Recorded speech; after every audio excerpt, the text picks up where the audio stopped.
افتعبدون ما تنحتون، کیا تم ان کی پوجا کرتے ہو جنہیں خود تراشتے ہو، اپنے ہاتھوں سے جن کو گھڑتے ہو؟ واللہ خلقکم، جبکہ اللہ نے تمہیں پیدا کیا ہے، اللہ اس بات کا مستحق ہے کہ تم اس کی پوجا کرو۔ وما تعملون، اور ان سب چیزوں کو بھی اللہ نے پیدا کیا ہے جو تم اپنے ہاتھ سے بناتے ہو، ہر چیز کائنات کی اس کی مخلوق ہے۔ قالوا ابنوا لہ بنیانا، تو انہوں نے جواب میں کہا کہ اس شخص کے لیے ایک الاؤ تیار کرو، فالقوہ فی الجحیم، اور پھر اسے دہکتی ہوئی آگ میں پھینک دو اس شخص کو۔ اب ہمارے لیے ناقابل برداشت ہو گیا ہے۔ یہی تدبیر نبی کریم صلی اللہ علیہ وسلم کے حوالے سے ہو رہی تھی کہ آپ کو یا تو یہاں سے نکال دیں، یا آپ کو قید کر دیں، یا آپ کو قتل کر دیں۔ اور قتل کرنے کے منصوبے پر ہی اتفاق ہوا تھا، آپ جانتے ہیں، جب آپ نے ہجرت فرمائی ہے کہ ان کے جو منتخب لوگ تھے، ہر قبیلے سے لیے تھے، انہوں نے آ کر مسلح ہو کر آپ کے گھر کو گھیر لیا تھا کہ صبح جیسے آپ نکلیں گے سب آپ پر ٹوٹ پڑیں گے اور ہماری جان چھوٹ جائے گی۔ لیکن ان کی اپنی تدبیر تھی، اللہ کی اپنی تدبیر تھی۔ تو فرمایا جا رہا ہے کہ انہوں نے یہ تدبیر کی، فرادو بہی قیدن، پس انہوں نے اپنی اس تدبیر کا ارادہ کیا، فجعلناہم اسفلین، لیکن ہم نے انہیں نیچا دکھا دیا، یعنی ان کی تدبیر کو ناکام کر دیا۔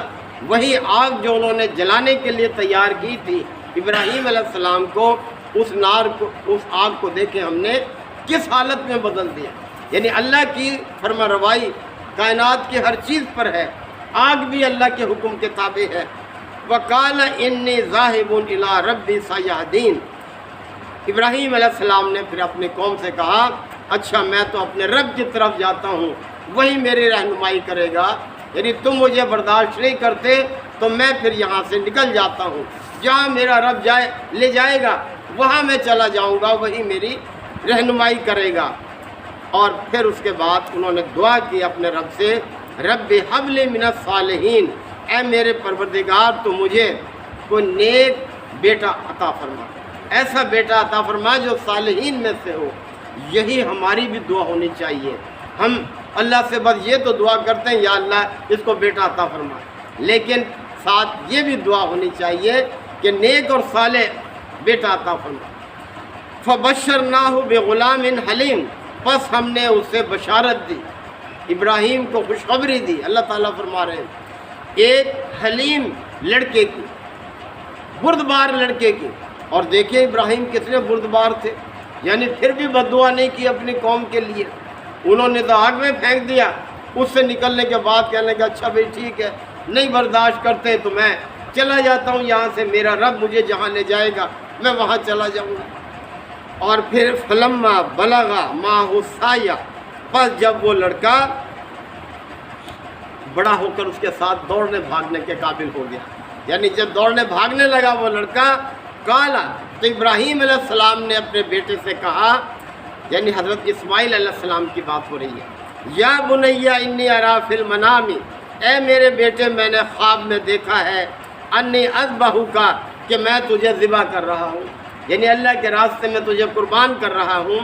فانظر، اب تو بھی دیکھ لے، ماذا تری، تیرا کیا خیال ہے، سوچ لے اب تو کیا چاہتا ہے۔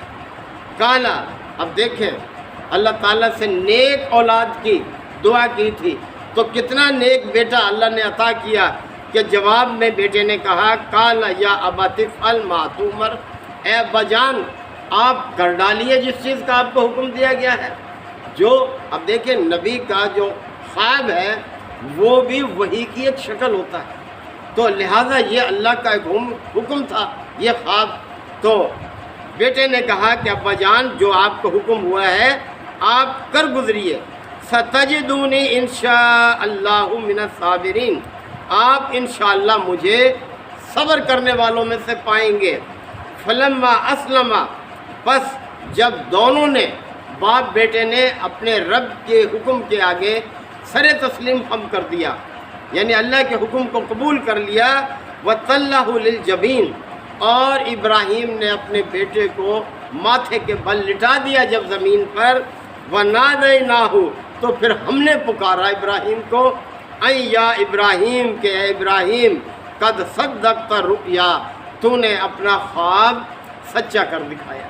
اب دیکھیں کتنی بڑی آزمائش تھی ابراہیم علیہ السلام کے لیے کہ بیٹا بڑھاپے کی عمر میں اللہ نے عطا کیا، وہ دوڑنے بھاگنے کے قابل ہوا، تو اللہ کی راہ میں اس کو قربان کرنے کے لیے تیار ہو گئے، باپ بھی اور بیٹا قربان ہونے کے لیے تیار ہو گیا۔ اِنَّا كَذَلِكَ نَجْزِي الْمُحْسِنِينَ، اور نیکوکار لوگوں کو ہم ایسا ہی بدلہ دیتے ہیں۔ کیسا بدلہ؟ کہ ہم اسے برگزیدہ کرتے ہیں، دنیا میں بھی آخرت میں بھی اس کے درجات بلند کرتے ہیں۔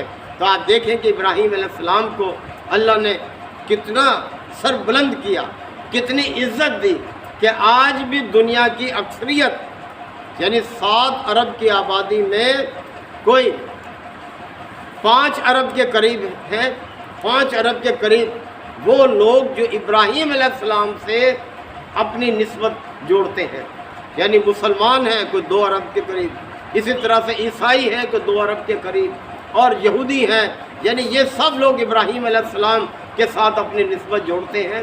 تو اللہ نے کیسا اچھا بدلہ دیا، سچی ناموری عطا کی، اور آخرت میں جو درجہ ہوگا وہ تو پھر اس وقت دیکھیں گے ہم جب وہاں ہوں گے کس طرح سے اللہ سرفراز کرتا ہے اپنے بندوں کو۔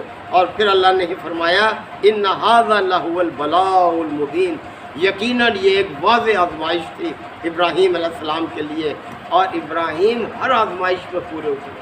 آپ دیکھ لیں جب حکم دیا اللہ نے اپنی بیوی اور اس بچے کو چھوڑ آؤ مکہ کی بے آب و گیا وادی میں، کوئی پرواہ نہیں کی، گئے اور جا کر چھوڑ کر آگے وہاں پر۔